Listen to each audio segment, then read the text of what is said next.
To view this video in English, please click the link given above. 9ാം ക്ലാസ്സിൽ പഠിക്കുന്ന എൻ്റെ എല്ലാ മക്കൾക്കും ബയോളജി മൈ പാഷനിലേക്ക് സ്വാഗതം. നമുക്കിന്ന് force and laws of motion എന്ന ചാപ്റ്റർ പഠിക്കാം. കഴിഞ്ഞ ചാപ്റ്ററായ മോഷനിൽ നമ്മൾ പഠിച്ചത് എന്തൊക്കെയാണ്? മോഷൻ്റെ പ്രത്യേകതകളായ, അതായത് മോഷൻ എന്ന് പറഞ്ഞാൽ എന്താ? നമ്മുടെ ചലനം അല്ലേ? അതിൽ തന്നെ നമ്മൾ വെലോസിറ്റി പഠിച്ചു, ആക്സലറേഷൻ പഠിച്ചു, uniform motion, non uniform motion, അങ്ങനെയെല്ലാം പഠിച്ചു. പക്ഷേ അവിടെ നമ്മൾ വിട്ടുപോയൊരു കാര്യമുണ്ട്. ഈ മൂവ്മെൻറ്റ് അല്ലെങ്കിൽ ഈ ചലനത്തിന് കാരണമായത് എന്താണ്, അല്ലെങ്കിൽ അതിൻ്റെ കോസ് എന്താണെന്നുള്ളത് അത് മാത്രം നമ്മളവിടെ പഠിച്ചില്ല. അപ്പോൾ അത് നമുക്ക് ഈ ചാപ്റ്ററിൽ പഠിക്കാം. ചലനം ഉണ്ടാക്കുന്നതിന് കാരണമാകുന്നത് എന്താണോ അതിനെക്കുറിച്ചാണ് നമ്മൾ ഈ അധ്യായത്തിൽ ചർച്ച ചെയ്യുന്നത്. അപ്പോൾ ചലനത്തിൻ്റെ കാരണവും അതിലുണ്ടാകുന്ന മാറ്റങ്ങളെക്കുറിച്ച് പഠിക്കുന്ന ശാസ്ത്രശാഖ, ഫിസിക്സിലെ ശാസ്ത്രശാഖയാണ് ഡൈനാമിക്സ് എന്ന് പറയുന്നത്. അപ്പോൾ കൂടുതൽ നമ്മൾ ചിന്തിച്ചാൽ നമുക്ക് മനസ്സിലാവുന്ന ഒരു കാര്യമുണ്ട്. ഫോഴ്സ് ആണ് ഇതിന് ആസ്പദമായിട്ടുള്ള ഒരു പ്രധാന കാരണം. ഫോഴ്സ് എന്ന് പറഞ്ഞാൽ ബലം. നമ്മൾ ബലം പ്രയോഗിക്കുമ്പോഴാണ് ഇതൊക്കെ സംഭവിക്കുന്നത്. അപ്പോൾ ബലം പ്രയോഗിക്കുക എന്ന് വെച്ചാൽ എന്താണ് ഉദ്ദേശിക്കുന്നത്? അതൊരു പുഷാകാം, അതായത് നമ്മൾ തള്ളുന്നതാകാം, അല്ലെങ്കിൽ പുള്ളാകാം, നമ്മൾ വലിക്കുന്നതാകാം, അല്ലെങ്കിൽ ഹിറ്റാകാം. അപ്പോൾ പുഷ്, പുള്ള്, ഹിറ്റ്, ഇങ്ങനെ ഏതെങ്കിലും തരത്തിൽ നമ്മൾ ബലം പ്രയോഗിക്കുമ്പോൾ അത് ഒരു വസ്തുവിൽ ചില ചലനങ്ങൾ ഉണ്ടാക്കാം. അതിനെയാണ് നമ്മളിവിടെ ഡിസ്കസ് ചെയ്യാൻ പോകുന്നത്. അപ്പോൾ ഒരു പുഷ് അല്ലെങ്കിൽ പുള്ള് അല്ലെങ്കിൽ ഒരു ഹിറ്റ് കൊണ്ട് നമുക്ക് എന്തൊക്കെ മാറ്റങ്ങൾ ഒരു ബോഡിയിൽ അല്ലെങ്കിൽ ഒരു ഓബ്ജക്റ്റിൽ വരുത്താൻ കഴിയും? ആദ്യമായിട്ട് ഒരു സ്റ്റേഷനറി, അതായത് ഒരു സ്ഥിരാവസ്ഥയിലിരിക്കുന്ന ഒരു വസ്തുവിനെ നമുക്ക് ഫോഴ്സ് ഉപയോഗിച്ച് അതിനെ ചലിപ്പിക്കാൻ കഴിയും. ഒരു ബോൾ ഇരിക്കുന്നതെന്ന് വിചാരിക്കുക. അതിനെ ഞാൻ കാലുകൊണ്ട് കിക്ക് ചെയ്താൽ അത് ഉരുണ്ടുരുണ്ടുരുണ്ട് മൂവ് ചെയ്യാൻ തുടങ്ങും അല്ലേ? അപ്പോൾ അവിടെ ഞാൻ എന്ത് ചെയ്തു? സ്റ്റേഷനറി അവസ്ഥയിലിരിക്കുന്ന ഒരു വസ്തുവിനെ ഞാൻ മൂവ് ചെയ്യിച്ചു. അതല്ല എന്നുണ്ടെങ്കിൽ ഒരു ബോൾ എടുത്ത് ഞാൻ എറിയുന്നു. അവിടെയും എന്താണ് സംഭവിച്ചത്? മൂവ് ചെയ്യുന്നു അല്ലേ? അല്ലെങ്കിൽ ഈ ബോർഡ് ഞാൻ ഇവിടെ നിന്ന് ഇങ്ങനെ പുഷ് ചെയ്യുന്നു. അപ്പം എന്താ ചെയ്യുന്നത്? ഈ ബോർഡ് അങ്ങോട്ട് മൂവ് ചെയ്യാണ് ചെയ്യുന്നത്. അപ്പം ഇവിടെ എല്ലാം നമ്മൾ ബോഡിയെ മൂവ് ചെയ്യാനായിട്ട് ഫോഴ്സ് ഉപയോഗിച്ചു. അല്ലെങ്കിൽ ഒരു ട്രെയിനിൻ്റെ എൻജിൻ അതിൻ്റെ കമ്പാർട്ട്മെൻറ്റ്സിനെല്ലാം വലിച്ചുകൊണ്ട് പോകുന്നു. അപ്പോൾ അതിനെ മൂവ് ചെയ്യിക്കുകയാണ്. അല്ലെങ്കിൽ ഒരു കാർട്ട് ഒരാൾ പുള്ള് ചെയ്തുകൊണ്ട് പോവുകയാണ്. അപ്പോൾ അദ്ദേഹം അത് മൂവ് ചെയ്യിക്കുകയാണ്. അപ്പോൾ ഇവിടെയെല്ലാം നമ്മൾ എന്ത് ചെയ്യണം? മൂവ്മെൻ്റാണ് നടത്തുന്നത്. ഇനി മൂവ് ചെയ്തുകൊണ്ടിരിക്കുന്ന ഒരു സാധനത്തിനെ നിർത്താനും നമുക്ക് ഫോഴ്സ് ഉപയോഗിക്കാം അല്ലേ? ഇപ്പോൾ ഒരു കുഞ്ഞു വാവ ഒരു ട്രൈസൈക്കിൾ ഓടിച്ചുകൊണ്ട് വരിക എന്ന് വിചാരിക്കാം. വലിയ വാഹനത്തെക്കുറിച്ച് ഞാൻ പറയാത്ത, അതിന് കൂടുതൽ ഫോഴ്സ് വേണം, അതുകൊണ്ടാണ്. അപ്പോൾ അതിങ്ങനെ ഓടിച്ചു വരുമ്പോഴേക്കും കൊച്ചു സ്പീഡിൽ വരികയാണെങ്കിൽ നമ്മൾ പെട്ടെന്ന് പിടിച്ച് നിർത്താം അല്ലേ? അല്ലെങ്കിൽ ഒരു ബോൾ ആരെങ്കിലും കിക്ക് ചെയ്ത് നമ്മുടെ അടുത്തേക്ക് വരികയാണെങ്കിൽ നമ്മൾ കാലുകൊണ്ട് അതിനെ നമുക്ക് തടഞ്ഞു നിർത്താം. ക്രിക്കറ്റിലാണെങ്കിൽ നമുക്കത് കൈകൊണ്ട് പിടിക്കാം അല്ലേ? അവിടെയൊക്കെ നമ്മൾ എന്താ, ചലിക്കുന്ന ഒരു വസ്തുവിനെ നിശ്ചലാവസ്ഥയിലേക്ക് കൊണ്ടുവരാനും നമ്മൾ എന്ത് ഉപയോഗിക്കുന്നുണ്ട്? ഫോഴ്സ് ഉപയോഗിക്കുന്നുണ്ട്. ഇനി അതുകൂടാതെ നമുക്ക് എങ്ങനെ ഫോഴ്സ് ഉപയോഗിക്കാം? ഓൾറെഡി ചലിച്ചുകൊണ്ടിരിക്കുന്ന ഒരു വസ്തുവിൻ്റെ വേഗത കൂട്ടാനും നമുക്ക് എന്ത് ഉപയോഗിക്കാം? ഫോഴ്സ് ഉപയോഗിക്കാം. അതായത് ഇപ്പോൾ ഒരു ബോൾ ഉരുണ്ട് പോവുകയാണ്, നമ്മൾ അതിനെ കുറച്ചും കൂടി ഫോഴ്സ് കൊടുത്താൽ പുഷ് ചെയ്ത് അത് കുറച്ചുകൂടെ സ്പീഡിൽ അങ്ങ് പോവും അല്ലേ? അപ്പോൾ അങ്ങനെയും നമുക്ക് ഉപയോഗിക്കാം. അതല്ല എന്നുണ്ടെങ്കിൽ നമുക്ക് ഒരു വസ്തുവിൻ്റെ ഗതി മാറ്റിവിടാനും ഫോഴ്സ് ഉപയോഗിക്കാൻ പറ്റും. ഫോർ എക്സാമ്പിൾ, ഏറ്റവും നല്ല ഉദാഹരണം ക്രിക്കറ്റിലാണ്. ഒരു ക്രിക്കറ്റ് ബോളർ അത് ബോൾ ചെയ്യുന്നു. അപ്പോഴേക്കും ബാറ്റർ എന്ത് ചെയ്യുന്നു?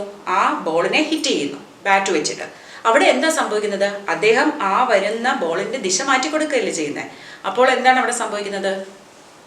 ഒരു ചേഞ്ച് ഓഫ് ഡയറക്ഷൻ. ഫോഴ്സ് കൊണ്ട് നമുക്ക് എന്തും ചെയ്യാം, ഗതി മാറ്റാനും പറ്റും. ഇനി മറ്റൊരു കാര്യം കൂടിയുണ്ട്. ഫോഴ്സ് ഉപയോഗിച്ചാൽ നമുക്ക് ഒരു വസ്തുവിൻ്റെ സൈസ് അല്ലെങ്കിൽ ഷേപ്പും ചേഞ്ച് ചെയ്യാൻ പറ്റും. ഫോർ എക്സാമ്പിൾ, ഒരു റബ്ബർ ബാൻഡ് നമുക്ക് വലിച്ചാൽ അതിൻ്റെ സൈസ് ഇങ്ങനെ മാറ്റാൻ പറ്റും അല്ലേ? അല്ലെങ്കിൽ നമുക്ക് ഒരു ചെറിയ ക്ലേയുടെ എങ്ങാനും ഒരു ക്ലേ ബോൾ ഉണ്ടാക്കിയിട്ട് നമ്മൾ പ്രസ് ചെയ്താൽ നമുക്കതിനെ എന്ത് ചെയ്യാൻ പറ്റും? ഇങ്ങനെ ഫ്ലാറ്റ് ആക്കാൻ പറ്റും. അതല്ല എന്നുണ്ടെങ്കിൽ നമുക്ക് സിൽവർ ഒക്കെ ഷീറ്റാണെങ്കിൽ നമ്മളതിനെ ഹാമർ ചെയ്തിട്ട് ചുറ്റികയിട്ട് അടിച്ചടിച്ച് നമുക്കതിനെ വളരെ തിൻ ഷീറ്റാക്കി മാറ്റാനും പറ്റും. അപ്പോൾ അവിടെ നമ്മൾ എന്താ ചെയ്യുന്നത്? ഷേപ്പും സൈസും ഒക്കെ മാറ്റുകയാണ്. അപ്പോൾ ഇങ്ങനെ ഫോഴ്സിന് അഥവാ ബലത്തിന് പലതരം ഇഫക്റ്റാണ് ഉള്ളത്. അപ്പോൾ ഇതെല്ലാം കൂടി ക്രോഡീകരിച്ച് പറയുമ്പോൾ നമുക്ക് ഫോഴ്സിൻ്റെ ഡെഫിനിഷൻ ലഭിക്കും. അതായത് force is A push or A pull. ഒരു പുഷാകാം അല്ലെങ്കിൽ പുള്ളാകാം, അതായത് തള്ളുകയോ വലിക്കുകയോ ചെയ്യുന്നതാണ്. Acting on A body. എവിടെയാണ് ആക്ട് ചെയ്യുന്നത്? ഒരു ബോഡിയിൽ അല്ലേ? ഏത് വസ്തുവിലാണോ നമ്മൾ ബലം പ്രയോഗിക്കുന്നത് അതാണ് ബോഡി എന്ന് ഉദ്ദേശിക്കുന്നത്. Which changes or tends to change. അതുകൊണ്ട് എന്ത് സംഭവിക്കും? ചേഞ്ച്, മാറ്റം സംഭവിക്കും. എന്ത് മാറ്റമാണ് സംഭവിക്കുന്നത്? സ്റ്റേറ്റ് ഓഫ് റെസ്റ്റ് മാറാം, അതായത് നിശ്ചലാവസ്ഥയിൽ നിന്ന് നമുക്ക് ചലിപ്പിക്കാം. ഓർ യൂണിഫോം മോഷൻ, ഓൾറെഡി ചലിച്ചുകൊണ്ടിരിക്കുന്നതിനെ നമുക്ക് വേഗത കൂട്ടാം. ഓർ ഡയറക്ഷൻ ഓഫ് മോഷൻ, അതിൻ്റെ ഗതി മാറ്റാം.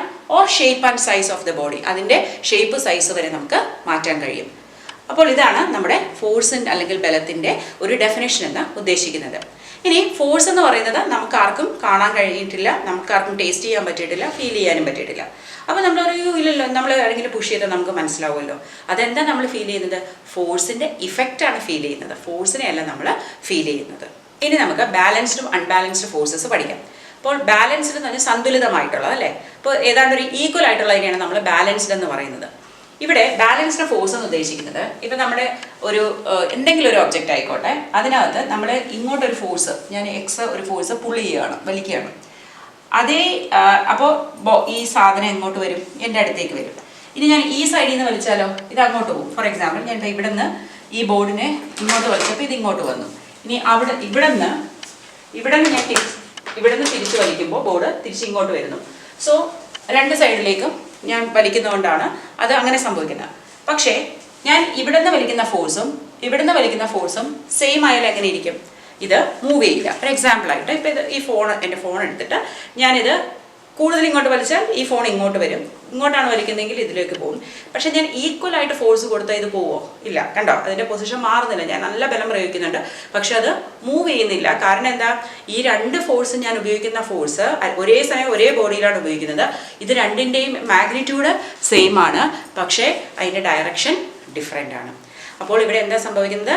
ഓപ്പോസിറ്റ് ആയിട്ടുള്ള ഡയറക്ഷനാണ്, ദിശകൾ വിപരീത ദിശയിൽ, പക്ഷേ സെയിം ഫോഴ്സാണ് നമ്മൾ ഉപയോഗിക്കുന്നത്. അപ്പോൾ ഇതിന് എന്ത് ചെയ്യാൻ പറ്റും?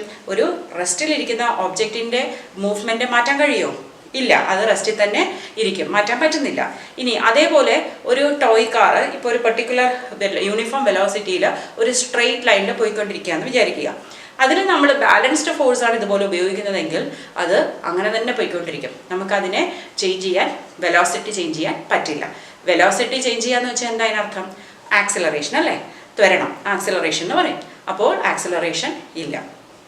അപ്പോൾ ബാലൻസ്ഡ് ഫോഴ്സ് കൊണ്ട് നമുക്ക് റെസ്റ്റിൽ നിന്ന് എന്താക്കാൻ പറ്റില്ല? മൂവ് ചെയ്യിക്കാനും പറ്റില്ല. ഡയറക്ഷൻ യൂണിഫോം മോഷനിൽ സ്ട്രെയിറ്റ് ലൈനിൽ പോയിക്കൊണ്ടിരിക്കുകയാണെങ്കിൽ അതിൻ്റെ ആക്സിലറേഷനും നമുക്ക് ചെയ്യാൻ പറ്റില്ല. അപ്പോൾ ഇവിടെ നമുക്കിത് എങ്ങനെ ഡിഫൈൻ ചെയ്യാം ബാലൻസ്ഡ് ഫോഴ്സിനെ? When A number of forces acting simultaneously on an object cannot change the state of rest or state of uniform motion in a straight line, then these forces are said to be balanced force. ഇനി ഈ രണ്ടും പറ്റുമെങ്കിൽ, അതായത് state of റെസ്റ്റിനെ മാറ്റി മോഷനിൽ കൊണ്ടുവരാൻ പറ്റും, അല്ലെങ്കിൽ അതിൻ്റെ യൂണിഫോം മോഷൻ സ്ട്രെയിറ്റ് ലൈനിലാണെങ്കിൽ അതിനെ ആക്സിലറേറ്റ് ചെയ്യാൻ പറ്റുമെങ്കിൽ അതെന്തായിരിക്കും? ഒരു അൺബാലൻസ്ഡ് ഫോഴ്സ് ആയിരിക്കും. അപ്പോൾ നമുക്കിനി അൺബാലൻസ്ഡ് ഫോഴ്സ് മനസ്സിലാക്കാം. ഇതേ ബോക്സിൽ തന്നെ ഞാൻ ഇങ്ങോട്ട് വലിക്കുന്നു, ഇങ്ങോട്ടും വലിക്കുന്നു, പക്ഷേ ഈ വശത്ത് ഞാൻ കൂടുതൽ ബലം കൊടുത്താൽ ഇത് ആ വശത്തേക്ക് പോകും, ഇവിടെ കൂടുതൽ ബലം കൊടുത്താൽ ഇത് ഇങ്ങോട്ട് പോകും. അപ്പോൾ ഇതെന്താണ്? ഓപ്പോസിറ്റ് ഡയറക്ഷനിലാണ്, പക്ഷെ അതിൻ്റെ മാഗ്നിറ്റ്യൂഡ് എന്താണ്? വ്യത്യസ്തമാണ്. ഇങ്ങനെയുള്ള ഫോഴ്സാണ് എന്താ? നമ്മുടെ അൺബാലൻസ്ഡ് ഫോഴ്സ്. ഇപ്പം നിങ്ങളിപ്പോൾ ഒരു സൈക്കിള് ചവിട്ടുക എന്ന് വിചാരിക്കും. സൈക്കിൾ മൂവ് ചെയ്ത് തുടങ്ങി നിങ്ങൾ കയറി ഇരുന്നിട്ട് അപ്പയ്ക്കോ എന്ന് പറഞ്ഞ സൈക്കിൾ പോവോ? ഇല്ല, നിങ്ങൾ പെഡൽ ചെയ്ത് തുടങ്ങും. അപ്പോൾ പെഡൽ ചെയ്യാനായിട്ട് ഒരു പെർട്ടിക്കുലർ ഫോഴ്സ് അപ്ലൈ ചെയ്യണം. എത്ര ഫോഴ്സ് അപ്ലൈ ചെയ്യണം? നിങ്ങളുടെ ആ ചലിക്കുന്ന ആ പാതയിൽ, അത് റോഡാകാം അല്ലെങ്കിൽ ഒരു റഫ് സർഫസ് ആകാം, അത് എത്രത്തോളം അവിടെ ഒരു ഫ്രിക്ഷൻ എന്ന് പറയുന്ന ഒരു ഫോഴ്സ് ഉണ്ട് അല്ലേ, ആ ഫ്രിക്ഷനെ ഓവർകം ചെയ്ത് അതിനെ കടത്തി വെട്ടുന്ന അത്രയും ഫോഴ്സ് നമ്മൾ ഉപയോഗിച്ചാൽ ഈ സൈക്കിൾ മുന്നോട്ട് പോവുകയുള്ളൂ. അങ്ങനെ നമ്മൾ ഫോഴ്സ് അപ്ലൈ ചെയ്ത് കുറച്ച് ദൂരം കഴിയുമ്പോൾ നമ്മൾ ഒരിക്കലും കാലൊക്കെ തളർന്ന് ഞാൻ ഇനി കുറച്ച് നേരം ചവിട്ടുന്നില്ല, ഓക്കെ, കുറച്ച് നേരം നമ്മുടെ സൈക്കിൾ പോകും, പക്ഷെ അത് സ്ലോ ഡൗൺ ചെയ്തിട്ട് അതങ്ങ് നിന്ന് പോകും. കാരണം എന്താ? അവിടെ ഒരു അൺബാലൻസ്ഡ് ഫോഴ്സാണ്. ഈ ഫ്രിക്ഷൻ വളരെ നമ്മൾ അപ്ലൈ ചെയ്യുന്ന ഫോഴ്സിനേക്കാളും കൂടുതലാണ്. അപ്പോൾ അത് നമ്മുടെ ഇതിനെ മാറ്റുകയാണ്, അതിൻ്റെ സ്പീഡിനെ മാറ്റുകയാണ് ചെയ്യുന്നത്. ഇനി എനിക്ക് വീണ്ടും അത് മുമ്പോട്ട് പോകണമെങ്കിൽ എന്ത് ചെയ്യണം? ഞാൻ വീണ്ടും പെഡൽ ചെയ്യണം. അപ്പോൾ ഞാൻ എന്ത് ചെയ്യും? ഈ ഫ്രിക്ഷനെ ഓവർകം ചെയ്യുന്ന ഫോഴ്സ് കൊടുക്കുമ്പോൾ അത് വീണ്ടും കൂടുതൽ സ്പീഡിൽ പോകുന്നു. അപ്പോൾ ഇതാണ് നമ്മുടെ അൺബാലൻസ്ഡ് ഫോഴ്സ്. അപ്പോൾ നമുക്കിത് എങ്ങനെ ഡിഫൈൻ ചെയ്യാം? When A number of forces acting simultaneously on A body can bring about the change in the state of rest or state of uniform motion in a straight line, then these forces are said to be unbalanced. അപ്പോൾ ഈ forces എന്താണ്? Opposite ആണ് direction, ഇപ്പോഴും direction opposite ആണ്, പക്ഷേ അവരുടെ magnitude different ആണ്. Equal magnitude അല്ല, ഡിഫറെൻറ്റ് മാഗ്നിറ്റ്യൂഡ് ആയതുകൊണ്ട് തന്നെയാണ് ഇങ്ങനെ ഒരു മാറ്റം സംഭവിക്കുന്നത്. ഏതാണ്ട് ഒരു 2000 വർഷങ്ങൾക്ക് മുമ്പുള്ള ഫിലോസഫേഴ്സ്, അന്ന് സയൻറ്റിസ്റ്റ് ഇല്ലായിരുന്നു, ഫിലോസഫേഴ്സ് ആയിരുന്നു, അവർ കരുതിയിരുന്നത് ഈ ഏതൊരു ബോഡിയുടെയും ഒരു നാച്ചുറൽ ടെൻഡൻസി അല്ലെങ്കിൽ അതിന് ഇഷ്ടമുള്ളൊരു കാര്യം എന്ന് പറയുന്നത് റെസ്റ്റ് ചെയ്യുക എന്നുള്ളതായിരുന്നു. അത് കഴിഞ്ഞിട്ട് ഗലീലിയോ എന്നൊരു സയൻറ്റിസ്റ്റ്, നിങ്ങളെല്ലാം ഗലീലിയോയെ കുറിച്ച് കേട്ടിട്ടുണ്ട്. ഗലീലിയോ എന്ത് ചെയ്തു? ഒരു എക്സ്പെരിമെൻ്റ് ചെയ്തു നോക്കി. അദ്ദേഹം പ്രൂവ് ചെയ്യാൻ ശ്രമിച്ചത് മറ്റൊന്നാണ്. അതായത് അദ്ദേഹം എടുത്തത് 2 ഇൻക്ലൈൻഡ് പ്ലെയിനാണ്, അതായത് ചരിഞ്ഞ പ്രതലങ്ങളാണ് ഉപയോഗിച്ചത്. ആദ്യത്തേത് നമുക്ക് AB എന്നെടുക്കാം, മറ്റേതിനെ CD എന്നെടുക്കാം. എന്നിട്ട് അദ്ദേഹം ഒരു ചെറിയ ബോൾ ഉപയോഗിച്ചു. ഇതിൽ ഈ പ്ലെയിനിൻ്റെ പ്രത്യേകത എന്താണെന്ന് വെച്ചാൽ അതൊരു ഐഡിയൽ പ്ലെയിൻ ആക്കാൻ അദ്ദേഹം ശ്രമിച്ചു. അതായത് സാധാരണ ഏതൊരു പ്രതലത്തിൽ കൂടി സഞ്ചരിക്കുമ്പോഴും അതിനൊരു ഫ്രിക്ഷൻ ഉണ്ട്. ഫ്രിക്ഷൻ എന്ന് പറയുന്നത് ഈ നമ്മുടെ ചലനത്തെ തടസ്സപ്പെടുത്തുന്നതിനെയാണ് നമ്മൾ ഫ്രിക്ഷൻ എന്ന് പറയുന്നത്. ഉദാഹരണമായിട്ട് പറഞ്ഞാൽ, ഞാനിപ്പോൾ ഒരു ടാറിട്ട റോഡിൽ കൂടി നടക്കുമ്പോൾ ഞാൻ അധികം സ്ലിപ്പാവില്ല, അല്ലെങ്കിൽ മണ്ണിട്ട റോഡിൽ കൂടെ പോകുമ്പോഴും സ്ലിപ്പാവില്ല. പക്ഷേ വെള്ളം നനഞ്ഞ് ഇങ്ങനെ ചെളി കെട്ടി അല്ലെങ്കിൽ ക്ലേ സോയിലായിട്ട് കിടക്കുകയാണെങ്കിൽ പെട്ടെന്ന് സ്ലിപ്പാവും. പിന്നെ അത് കഴിഞ്ഞിട്ട് ഞാൻ എൻ്റെ വീട്ടിലോട്ട് കയറുകയാണ്. വീടിപ്പം നല്ല ഗ്രാനൈറ്റ് എങ്ങാനും ആണെങ്കിൽ എന്താണ്, നല്ല സ്ലിപ്പറിയാണ് അല്ലേ. അതിൻ്റെ കൂടെ കുറച്ച് വെള്ളം കൂടെ ആണെങ്കിലോ കുറച്ചുകൂടെ സ്ലിപ്പറിയാണ്. ഓയിലാണെങ്കിലോ പിന്നെ എപ്പോൾ വീണെന്ന് ചോദിച്ചാൽ മതി. അതെന്തുകൊണ്ടാണ്? അവിടെ എതിർക്കുന്ന ആ ഫോഴ്സില്ല, നമ്മുടെ കാലിലോട്ട് എതിരില്ല അല്ലേ. അപ്പം അതങ്ങ് സ്ലിപ്പായി പോകും. അതിനെ പറയുന്ന പേരാണ് ഫ്രിക്ഷൻ. അപ്പോൾ കൂടുതൽ റഫായിട്ടുള്ള പ്രതലത്തിൽ ഫ്രിക്ഷൻ കൂടുതലായിരിക്കും. സ്മൂത്ത് ആവും തോറും ഫ്രിക്ഷൻ കുറഞ്ഞുകൊണ്ടേയിരിക്കും. ഇപ്പം സ്മൂത്തായിട്ട് നമുക്ക് പോകാനും പറ്റും. നമുക്കറിയാം, ജമ്പ് ചെയ്ത് പോകുന്ന റോഡിൽ സ്പീഡ് കുറവായിരിക്കും അല്ലേ, അതിന് ഫ്രിക്ഷൻ കൂടുതലാണ്. അപ്പോൾ ഈ സ്മൂത്ത്നെസ്, അതായത് പോളിഷ്ഡ് ആയിരിക്കും തോറും ഫ്രിക്ഷൻ കുറഞ്ഞുകൊണ്ടേയിരിക്കും. അപ്പോൾ ഇദ്ദേഹം ഇവിടെ വളരെ ഫ്രിക്ഷൻ കുറഞ്ഞ ഒരു പ്രതലമാണ് പരീക്ഷണത്തിനായിട്ട് ഉപയോഗിച്ചത്. അതായത് ഏറ്റവും സ്മൂത്ത് ആയിട്ടുള്ള പ്രതലമായിരുന്നു. പിന്നെ അതിൻ്റെ കൂടെ അദ്ദേഹം ലൂബ്രിക്കൻസ്, അതായത് ഓയിൽ പോലുള്ള ലൂബ്രിക്കൻസും കൂടെ ഉപയോഗിച്ച് ഫ്രിക്ഷനെ ഒട്ടും ഇല്ലാതാക്കാനാണ് ശ്രമിച്ചത്. എന്നിട്ട് എന്ത് ചെയ്തു? ഇവിടെ നിന്ന് ഈ ബോള് ഉരുണ്ട് താഴേക്ക് വരുമ്പോൾ അദ്ദേഹം നോട്ടീസ് ചെയ്തു അതിൻ്റെ വെലോസിറ്റി, അതായത് അതിൻ്റെ വേഗത കൂടുന്നു എന്ന്. ഇനി ആ ബോള് തിരിച്ച് ഇങ്ങനെ വന്നിട്ട് ഇങ്ങോട്ട് കയറും അല്ലേ. ഇത് CD-യിലേക്ക് പോകുമ്പോൾ എന്ത് പറ്റും? അതിൻ്റെ വേഗത കുറയുന്നു. അപ്പോൾ എയിൽ നിന്ന് ബിയിലേക്ക് താഴേക്ക് വരുമ്പോൾ വേഗത കൂടുന്നു, തിരിച്ച് സിയിൽ നിന്ന് ഡിയിലേക്ക് പോകുമ്പോൾ വേഗത കുറയുന്നു. പക്ഷേ ഹൊറിസോണ്ടലായിട്ട് ഇതിങ്ങനെ പോയാൽ അത് ആ യൂണിഫോം സ്പീഡിൽ തന്നെ പൊയ്ക്കൊണ്ടേയിരിക്കുന്നു, വേഗതയ്ക്ക് മാറ്റം വരുന്നില്ലെന്നാണ് അദ്ദേഹം മനസ്സിലാക്കിയത്. ഇനി അദ്ദേഹത്തിൻ്റെ ഒബ്സർവേഷൻ ഇങ്ങനെയായിരുന്നു. അദ്ദേഹം ആദ്യം എയിൽ നിന്ന് റിലീസ് ചെയ്തു. അപ്പോൾ ഈ ബോള് ബിയിൽ വന്നു. അത് കഴിഞ്ഞിട്ട് അത് ഉരുണ്ട് സിയിൽ നിന്ന് ഡിയിലോട്ട് കയറി. അപ്പോൾ ഇതേ ഡിസ്റ്റൻസ് തന്നെയാണ് ഈ ബോൾ ട്രാവൽ ചെയ്ത് അവസാനം ഇവിടെ എത്തി. നമ്മളിവിടെ വേഗതയെക്കുറിച്ചല്ല പറഞ്ഞിരുന്നത്, ഇതിൻ്റെ ആ ദൂരം, സഞ്ചരിച്ച ദൂരം. കുറച്ച് കഴിഞ്ഞിട്ട് അദ്ദേഹം എന്ത് ചെയ്തു? ഈ പ്ലെയിന് കുറച്ചുകൂടി ആ ഒരു ആംഗിള് കുറച്ചു, അതായത് ഇങ്ങനെ നിന്നത് കുറച്ചുകൂടെ കുറച്ചു കൊടുത്തു. അപ്പോൾ ഇത്തവണ എന്ത് സംഭവിച്ചു? നമ്മുടെ ഈ ബോള് ആദ്യത്തെ പ്രാവശ്യം ഇങ്ങനെ വന്നു, രണ്ടാമത്തെ പ്രാവശ്യം ഇങ്ങനെ വന്നിട്ട് ഇത് സെയിം ഡിസ്റ്റൻസിന് ട്രാവൽ ചെയ്തു, ഇവിടെ എത്തി. പക്ഷേ ഇവിടെ ഇപ്പം സഞ്ചരിച്ച ദൂരം കുറച്ചും കൂടി കൂടുതലാണ്. ഇനി അടുത്ത പ്രാവശ്യം ഇത് വീണ്ടും കുറച്ചും കൂടി ഈ ഇൻക്ലിനേഷൻ കുറച്ചു, ആ ആംഗിൾ കുറച്ചു. അപ്പോഴെന്ത് പറ്റി? ഇത് ഇവിടെ നിന്ന് ഇങ്ങനെ വന്ന് ഇനി കൂടുതൽ ദൂരം സഞ്ചരിച്ചപ്പോഴാണ് ഈ ഒരു ഡിസ്റ്റൻസ്, സെയിം ഹൈറ്റിൽ എത്തണമെങ്കിൽ ഡിസ്റ്റൻസ് കൂടുതൽ സഞ്ചരിക്കേണ്ടി വന്നു. പിന്നെ എന്ത് പറ്റി? ഈ സ്ലോപ്പ് അങ്ങ് 0 ആക്കി കൊടുത്തു. അപ്പോൾ അദ്ദേഹം കണ്ടു ഈ ബോള് യൂണിഫോം സ്പീഡിൽ ഇങ്ങനെ പൊയ്ക്കൊണ്ടേയിരിക്കുന്നു എന്ന്. ഓക്കെ, അപ്പോൾ ആദ്യം സ്ലോപ്പ് ഈക്വൽ ആയിരുന്നപ്പോൾ ഇതേ ഈക്വൽ ഡിസ്റ്റൻസിൽ ഇവിടെ എത്തി. പിന്നെ ആയപ്പോൾ സെയിം ഹൈറ്റ് അറ്റൈൻ ചെയ്തു, പക്ഷേ കൂടുതൽ ഡിസ്റ്റൻസ് ട്രാവൽ ചെയ്തേണ്ടി വന്നു. സ്ലോപ്പ് കുറയ്ക്കുന്നതോറും ഡിസ്റ്റൻസ് കൂടുതൽ ട്രാവൽ ചെയ്താലേ സെയിം ഹൈറ്റിൽ എത്തുള്ളൂ. പക്ഷേ ഇത് കുറച്ച് കഴിഞ്ഞപ്പോൾ ഇതിങ്ങനെ പൊയ്ക്കൊണ്ടേയിരുന്നു. പക്ഷേ നമ്മളൊരു എക്സ്പെരിമെൻറ്റ് ചെയ്താൽ ഇതിങ്ങനെ ഉരുണ്ട് പൊയ്ക്കൊണ്ടേ ഇരിക്കുമോ? ഇല്ല, നിൽക്കും. കാരണം എന്താ? ഫ്രിക്ഷൻ ഉള്ളതുകൊണ്ട് അല്ലേ. അപ്പോൾ ഇവിടെ ഞാൻ പറഞ്ഞു അദ്ദേഹം ഐഡിയൽ പ്ലെയിനാണ് എടുത്തത്, ഫ്രിക്ഷൻ ഇല്ലാത്തൊരു പ്ലെയിൻ എന്നുള്ള സങ്കല്പത്തിലാണ് നമ്മളിവിടെ പറയുന്നത്. അപ്പോൾ ഇങ്ങനെ ഒരു ഇതിൻ്റെ ഒരു കൺക്ലൂഷൻ എന്താണ്? ഒരു ബോഡി അതിൻ്റെ സ്റ്റേറ്റ് ഓഫ് റെസ്റ്റ്, അല്ലെങ്കിൽ റെസ്റ്റിലിരിക്കുകയാണെങ്കിൽ അങ്ങനെ, അതല്ലെങ്കിൽ സ്റ്റേറ്റ് ഓഫ് മോഷൻ എങ്ങനെ തുടർന്നുകൊണ്ടിരിക്കും ഒരു സ്ട്രെയിറ്റ് ലൈനിൽ, എങ്ങനെയാണെങ്കിൽ വേറെ ഫോഴ്സ് ഒന്നും അതിൻ്റെ പുറത്ത് വന്നില്ല എന്നുണ്ടെങ്കിൽ. അപ്പോൾ ഈ ഒരു പ്രോപ്പർട്ടി അദ്ദേഹം പറഞ്ഞത് ഇനേർഷ്യ എന്നാണ്. മലയാളത്തിൽ അത് ജഡത്വമാണെന്നാണ് എൻ്റെ വിശ്വാസം. ഓക്കെ, ജഡത്വം എന്നാണ് അദ്ദേഹം പറഞ്ഞത്. അപ്പോൾ ഇതിങ്ങനെ പൊയ്ക്കൊണ്ടിരിക്കുന്നു. അപ്പോൾ ഇതിനെ ആസ്പദമാക്കിയിട്ട് പിന്നെ ഒരു 17-ാം നൂറ്റാണ്ടായപ്പോഴേക്കും നമ്മുടെ സർ ഐസക് ന്യൂട്ടൺ അതിനെക്കുറിച്ച് കൂടുതൽ പഠിച്ചു. ഈ ഗലീലിയോയുടെ എക്സ്പെരിമെൻ്റ് കൂടുതൽ പഠിച്ചിട്ട് നമ്മുടെ ഐസക് ന്യൂട്ടൺ ഈ ഇതിനെ ആസ്പദമാക്കി 3 നിയമങ്ങൾ ഉണ്ടാക്കി. അതാണ് ന്യൂട്ടൺസ് ലോസ് ഓഫ് മോഷൻ എന്ന് പറയുന്നത്. 3 നിയമങ്ങളാണുള്ളത്. നമുക്കപ്പോൾ ഇതിൽ ആദ്യത്തെ നിയമം എന്താണെന്ന് നോക്കാം.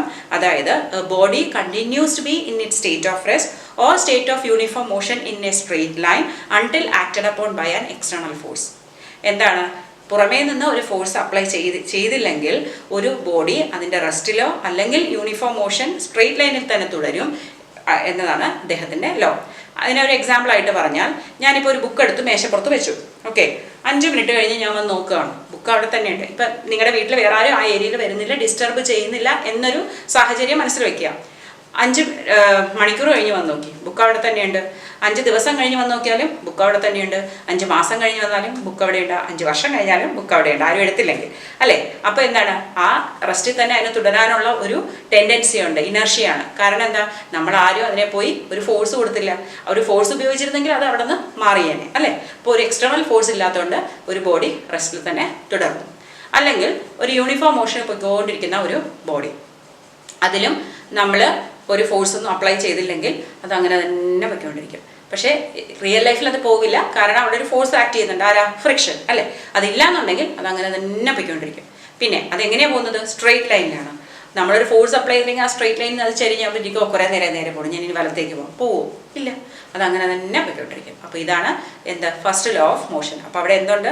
റെസ്റ്റിൽ തന്നെ തുടരും, സ്ട്രെയിറ്റ് ലൈനിൽ തന്നെ പൊയ്ക്കൊണ്ടിരിക്കും, യൂണിഫോം മോഷൻ തന്നെ കണ്ടിന്യൂ ചെയ്യും. എപ്പോൾ? വേറൊരു ഫോഴ്സ് അതിൽ ആക്ട് ചെയ്തില്ല എന്ന് ഉണ്ടെങ്കിൽ. അപ്പോൾ ഇതിനെ നമുക്ക് പറയുന്ന പേരാണ് Newton's first law of motion. അതിനെ തന്നെ നമ്മൾ ലോ ഓഫ് ഇനർഷ്യ എന്ന് പറയും, ജഡത്വത്തിൻ്റെ നിയമം എന്നും പറയാറുണ്ട്. കാരണം ഗലീലിയോ പറഞ്ഞ ആ ജഡത്വം തന്നെയാണ് ഇവിടെ നമ്മൾ ഇതിൽ സംസാരിക്കുന്നത് അല്ലേ. റെസ്റ്റിലാണെങ്കിൽ റെസ്റ്റ്. ഇപ്പം നമ്മളൊക്കെ റീൽസ് കണ്ടുകൊണ്ടേയിരിക്കും. ഏത് എക്സ്റ്റേണൽ ഫോഴ്സ് വരണം? അമ്മ അല്ലെങ്കിൽ അച്ഛൻ വന്ന് വഴക്ക് പറയണം, അതാണ് എക്സ്റ്റേണൽ ഫോഴ്സ്. അത് വന്നില്ലെങ്കിൽ നമ്മൾ ഇതിങ്ങനെ അങ്ങ് മയങ്ങിയിരുന്ന് പോകും അല്ലേ. മണിക്കൂറുകളോളം നമ്മൾ പോകണം, അറിയില്ല, സമയം പോകുന്നത് അറിയില്ല. നിങ്ങളെ കുറ്റപ്പെടുത്തുകയല്ല, പക്ഷെ അതാണ് സംഭവം. അപ്പോൾ ഈ ഇനർഷ്യ എന്ന് പറയുന്നത് പല രീതിയിലുണ്ടാകാം. ഇനർഷ്യ ഓഫ് റെസ്റ്റും ഉണ്ടാകാം, ഇനർഷ്യ ഓഫ് മോഷൻ ഉണ്ടാകാം. അതായത് നമ്മൾ പറഞ്ഞു, റെസ്റ്റിലിരിക്കുന്നെങ്കിൽ അങ്ങനെ തന്നെ ഇരിക്കാനുള്ള ടെൻഡൻസി, മോഷനിലാണെങ്കിൽ അങ്ങനെ തന്നെ ഇരിക്കാനുള്ള ടെൻഡൻസി. അപ്പോൾ ആദ്യം റെസ്റ്റിലിരിക്കുന്ന ടെൻഡൻസി നമുക്കൊന്ന് നോക്കിയാലോ. അതായത് ഇപ്പോൾ ഒരു മരത്തിൽ നിറച്ച ഇലകളുണ്ട്, ഫ്രൂട്ട്സ് ഉണ്ട്, പഴുത്ത് നിൽക്കുന്ന മാമ്പഴം ഉണ്ടെന്ന് വിചാരിക്കാം. നമ്മൾ ആ മരം നല്ലപോലെ പിടിച്ച് കുലുക്കുകയാണ്. അപ്പോൾ ഇതിൻ്റെ ഇലകളും പഴങ്ങളും എല്ലാം ഇങ്ങനെ ആടുമ്പോൾ എന്താ പറ്റുക? ഇവരെല്ലാം ആ ഒരു റെസ്റ്റിൽ ഇങ്ങനെ സൂചിച്ച് നിൽക്കുകയായിരുന്നു. പെട്ടെന്നൊരു മൂവ്മെൻറ്റ് വന്നപ്പം അവരപ്പം തന്നെ ആ റെസ്റ്റിൽ നിൽക്കുന്നുണ്ട്, അതിൻ്റെ ഞെട്ടുന്ന് വിട്ടു വീഴും. അങ്ങനെയാണ് അത് താഴേക്ക് വീഴുന്നത്. ഇനി മറ്റൊരു എക്സാമ്പിൾ, നമ്മുടെ ഡേ ടു ഡേ ലൈഫിൽ നമ്മൾ ബസ്സിലൊക്കെ യാത്ര ചെയ്യുമ്പോൾ, ഇപ്പം ഇതൊരു ആസ്ട്രോനോട്ടാണ്, പക്ഷെ വിചാരിക്കുക ഇതൊരു ആളാണ്, നിങ്ങളാണെന്ന് വിചാരിക്കുക. നിങ്ങളിപ്പോൾ ബസ്സിൽ കയറി. ഓക്കെ, ബസ്സിൽ കയറി നിങ്ങൾക്ക് ഇരിക്കാൻ സീറ്റൊന്നും കിട്ടില്ല, നിങ്ങൾ നിൽക്കുകയാണ്. ഓക്കെ, അപ്പോൾ എന്താണ് നിങ്ങളുടെ ഇനർഷ്യ? എന്താണ്? നിങ്ങൾക്ക് ഈ റെസ്റ്റിൽ തന്നെ നിൽക്കാനാണ് നിങ്ങളുടെ ബോഡിക്ക് ടെൻഡൻസി ഉള്ളത്. പക്ഷേ പെട്ടെന്ന് ഡ്രൈവർ വന്നു, വണ്ടി സ്റ്റാർട്ട് ചെയ്ത് വണ്ടി മുമ്പോട്ടെടുത്തു. വണ്ടി മുമ്പോട്ടെടുത്തപ്പോൾ ഈ വണ്ടിയുടെ ആ പ്ലാറ്റ്ഫോമിൽ, അതായത് തറയിൽ നിങ്ങളുടെ കാല് അതുമായിട്ട് ബന്ധത്തിൽ നിൽക്കുകയാണ് അല്ലേ. അപ്പോൾ ആ കോണ്ടാക്റ്റിലുള്ള ഫീറ്റ് ഈ ബസ് മുമ്പോട്ടെടുക്കുമ്പോൾ അതിൻ്റെ കൂടെ മുമ്പോട്ട് പോകാനുള്ള ഒരു ചാൻസ് ഉണ്ട്. അപ്പോൾ പെട്ടെന്ന് നിങ്ങൾ എന്ത് ചെയ്യും? പിറകിലോട്ട് വീഴും. കാരണം നിങ്ങളുടെ ബോഡിക്ക് ഇപ്പോഴും നിശ്ചലാവസ്ഥയിൽ തുടരാനാണ് ഇഷ്ടം, പക്ഷേ കാല് മാത്രം മുമ്പോട്ട് പോകണം. അപ്പോൾ നിങ്ങൾ ബാക്കിലോട്ട് വീഴും. അപ്പോൾ നിർത്തിയിട്ടിരിക്കുന്ന ഒരു വാഹനം മുന്നോട്ടെടുക്കുമ്പോൾ യാത്രക്കാർ പിറകിലേക്ക് ചായുന്നു. ഇതിൻ്റെ കാരണം എന്താണ്? നമ്മുടെ ഇനർഷ്യയാണ്. പിന്നെ നമ്മുടെ വീട്ടിൽ ക്ലീനിങ്ങിൻ്റെ സമയത്തൊക്കെ നമ്മളിത് ഉപയോഗിക്കാറുണ്ട്.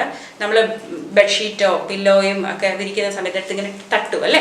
ഈ തട്ടുന്ന എന്തിനാണ്? ഇതിനകത്ത് വല്ല ഡസ്റ്റ് ഉണ്ടെങ്കിൽ പുറത്ത് പോകാനായിട്ടാണ്.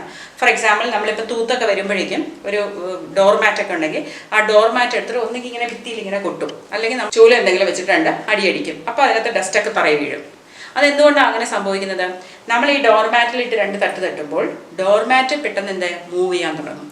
പക്ഷെ അതിൽ പിടിച്ചിരിക്കുന്ന ആ ഡസ്റ്റ്, ആ പൊടികൾ, അവ നിശ്ചലാവസ്ഥയിൽ തുടരാനാണ് ആഗ്രഹിക്കുന്നത്. അവർക്ക് മൂവ് ചെയ്യാൻ പറ്റിയില്ല പെട്ടെന്ന്.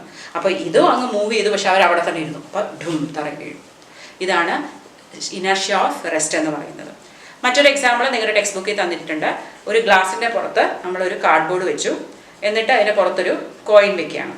എന്നിട്ട് നമ്മൾ പെട്ടെന്ന് നമ്മുടെ കൈ കൊണ്ട് ആ കാർഡ്ബോർഡിനെ നമ്മളങ്ങ് ക്ലിക്ക് ചെയ്തു. ആ കാർഡ്ബോർഡിനെ നമ്മളങ്ങ് ഫ്ലിക്ക് ചെയ്തു. അത് ഫാസ്റ്റായിട്ട് അങ്ങ് മൂവ് ചെയ്തു. പക്ഷെ അതിൻ്റെ പുറത്തിരിക്കുന്ന ആ കോയിന് മൂവ് ചെയ്യാനുള്ള സമയം കിട്ടിയില്ല. അതിന് റെസ്റ്റ് തുടരാനായിരുന്നു ഇഷ്ടം. അപ്പോൾ ഇതങ്ങ് പോവുകയും ചെയ്തു. ബേസ് ഇല്ലാത്തതുകൊണ്ട് അത് തറയുമെന്ന് ഗ്ലാസ്സിനകത്ത് വീഴുകയും ചെയ്തു. അല്ലെങ്കിൽ ക്യാരം കളിക്കുമ്പോൾ നമ്മൾ ആ കോയിൻസ് ഇങ്ങനെ പൈലായിട്ട് അടുക്കി വെക്കും. എന്നിട്ട് അടിയിലത്തതിനെ മാത്രം ഒന്ന് ആ സ്ട്രൈക്കർ വെച്ച് തട്ടിയാൽ എന്ത് പറ്റും? ആ അടിയിലത്തെ മാത്രമേ മൂവ് ചെയ്യുള്ളൂ. ബാക്കി 5ഓ 6ഓ ഉള്ളത് അത് അതുപോലെ വന്നെങ്കിൽ ലാൻഡ് ചെയ്യും. കാരണം അവർ സ്റ്റേറ്റ് ഓഫ് റെസ്റ്റിലായിരുന്നു. അവരറിഞ്ഞില്ല അവസാനത്തെ ആൾ മൂവ്മെൻറ്റിലോട്ട് പോയ കാര്യം. അപ്പോൾ അവർ റെസ്റ്റിൽ തന്നെയായിരുന്നു. ഇനി ഇതിൻ്റെ ഓപ്പോസിറ്റാണ് ഇനർഷ്യ ഓഫ് മോഷൻ. അതായത് മൂവ് ചെയ്തുകൊണ്ടിരുന്നിട്ട് പെട്ടെന്ന് നിന്നാൽ എന്ത് ചെയ്യും? അപ്പോൾ നമ്മളിപ്പോൾ വീണ്ടും നിങ്ങൾ ബസ്സിലാണ് നിൽക്കുകയാണ്, സീറ്റ് കിട്ടിയില്ല, നല്ല തിരക്കുണ്ട്, ബസ് ഇങ്ങനെ പോയിക്കൊണ്ടിരിക്കുക. പെട്ടെന്ന് ഡ്രൈവർ ബ്രേക്ക് ഇട്ടപ്പോൾ എന്ത് ചെയ്തു? ഈ ബസ് വന്ന് നിന്നു, നിങ്ങളുടെ കാല് നിന്നു. പക്ഷെ നിങ്ങളുടെ ബോഡിക്ക് മുമ്പോട്ട് പോയിക്കൊണ്ടിരിക്കാനുള്ള ഒരു ടെൻഡൻസിയാണ് അല്ലേ? നമ്മൾ നല്ല സുഖമായിട്ട് മുമ്പോട്ട് പോയിക്കൊണ്ടിരിക്കുകയായിരുന്നു. അപ്പോൾ അത് കണ്ടിന്യൂസ് ടു മൂവ് ഫോർവേഡ്, അത് മുമ്പോട്ട് പോകാൻ തന്നെ ശ്രമിക്കും. അതുകൊണ്ട് എന്താ നമ്മളെല്ലാം വന്ന് മുമ്പോട്ട് ചായുകയാണ് ചെയ്യുന്നത്. ബസ് നിർത്തുമ്പോൾ നമ്മളെല്ലാം പോയി ഡ്രൈവറുടെ അടുത്തോട്ട് പോവില്ലേ? ഇല്ലേ? അതെന്തുകൊണ്ടാണ്? നമ്മുടെ ഈ ഇനർഷ്യ ഓഫ് മൂവ്മെൻ്റ് ആണ്, ഇനർഷ്യ ഓഫ് മോഷനാണ്. അപ്പോൾ ഇവിടെ അത് സംഭവിക്കും. കാറിലാണെങ്കിൽ നമ്മൾ എന്തെങ്കിലും ഇടിക്കും, അതിന് പകരമാണ് നമുക്ക് സീറ്റ് ബെൽറ്റ് ഇടാൻ പറയുന്നത്. അപ്പോൾ സീറ്റ് ബെൽറ്റ് കൊണ്ട് അത് നമ്മുടെ ബാക്കിലോട്ട് ഈ സീറ്റ് ബെൽറ്റ് ഒരു ഫോഴ്സ് അപ്ലൈ ചെയ്യുമ്പോൾ നമ്മുടെ ആ മൂവ്മെൻറ്റ് കുറയും. അതിന് അല്ലെങ്കിൽ വേറെ എക്സാമ്പിൾ എന്ന് പറയുമ്പോൾ ബസ്സിലിങ്ങനെ ഓടിക്കയറുകയോ ട്രെയിനിലൊക്കെ ഓടിക്കയറുകയോ ചാടി ഇറങ്ങുകയൊക്കെ ചെയ്യുന്ന ആൾക്കാരുണ്ട് അല്ലേ? വളരെ അപകടം പിടിച്ച സംഭവമാണ്. നമ്മൾ പലരും അങ്ങനെ ചെയ്യുന്ന കാണാറുണ്ട്. ഒരു കാരണവശാലും നിങ്ങളതിനെ അനുകരിക്കുകയോ അങ്ങനെ ചെയ്യാൻ ട്രെയിൻ പോകണമെങ്കിൽ പൊയ്ക്കോട്ടെ, നമ്മുടെ ജീവനാണ് അതിലും വലുത് അല്ലേ? അപ്പോൾ അതുകൊണ്ട് പെട്ടെന്ന് പോയി കയറാനൊന്നും ശ്രമിക്കേണ്ട. അത് പോയാൽ അടുത്ത ട്രെയിൻ വരും, അല്ലെങ്കിൽ നമുക്ക് വേറെ വഴി നോക്കാം. പക്ഷെ ഒരിക്കലും അങ്ങനെ ചെയ്യരുത്.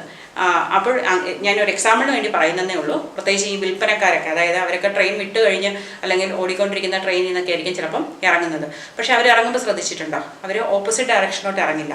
ട്രെയിൻ ഇങ്ങനെയാണ് പോകുന്നതെങ്കിൽ ആ ഡോറിൽ നിന്ന് ചാടി ഇറങ്ങിയിട്ട് ആ ഡയറക്ഷനിൽ കുറച്ചുകൂടി അവർ അനങ്ങും. അവർ ചാടി ജമ്പ് ചെയ്ത് ഇങ്ങനെ നിൽക്കില്ല. ഈ അധ്യായത്തിൻ്റെ തുടക്കത്തിൽ ഞാൻ പറഞ്ഞു, ഒരു ബേബി ഇങ്ങനെ ട്രൈസൈക്കിൾ ഓടിച്ച് വരികയാണെങ്കിൽ നമുക്ക് സ്റ്റോപ്പ് ചെയ്യാമെന്നല്ലേ? അവിടെ എന്താണ്? അതിൻ്റെ മാസ് കുറവായതുകൊണ്ട് നമുക്ക് അതിൻ്റെ ഇനർഷ്യ ഓഫ് മോഷനും കുറവായിരിക്കും. അപ്പം നമുക്ക് തടയാൻ പറ്റും. അതേസമയം ഒരു ട്രക്കാണ് വരുന്നതെങ്കിൽ നമുക്ക് തടഞ്ഞു നിർത്താൻ പറ്റുമോ? ഇല്ല. കാരണം അതിൻ്റെ മാസ് കൂടുതലായിട്ട് അതിൻ്റെ ഇനർഷ്യയും കൂടുതലാണ്. അപ്പം മാസും ഇനർഷ്യയും അത് ബന്ധപ്പെട്ടിരിക്കുന്നു. മാസ് കൂടുമ്പോൾ ഇനർഷ്യ കൂടും, മാസ് കുറയുമ്പോൾ ഇനർഷ്യ കുറയും. അപ്പോൾ ഗലീലിയോ പറഞ്ഞ കാര്യങ്ങൾ തന്നെയാണ് നമ്മുടെ ന്യൂട്ടൺ വളരെ വ്യക്തമായിട്ട് ന്യൂട്ടൺസ് ഫസ്റ്റ് ലോയിൽ പറഞ്ഞിരിക്കുന്നത്. അതുകൊണ്ട് തന്നെ ന്യൂട്ടൻ്റെ ഫസ്റ്റ് ലോയെ ലോ ഓഫ് ഇനർഷ്യ എന്ന് നമ്മൾ പറയുന്നു. അപ്പോൾ ഇന്ന് പഠിപ്പിച്ച പാഠഭാഗങ്ങൾ നിങ്ങൾക്ക് മനസ്സിലായി എന്ന് കരുതുന്നു. അങ്ങനെയാണെങ്കിൽ ദയവ് ചെയ്ത് നിങ്ങൾ നിങ്ങളുടെ കൂട്ടുകാർക്കൊക്കെ ഷെയർ ചെയ്ത് കൊടുക്കണം. കൂടുതൽ ആളുകളിൽ ഈ വീഡിയോ എത്തിക്കാൻ എന്നെ സഹായിക്കണം. ഒപ്പം സബ്സ്ക്രൈബ് ചെയ്തിട്ടില്ലെങ്കിൽ തീർച്ചയായിട്ടും സബ്സ്ക്രൈബ് ചെയ്യുക.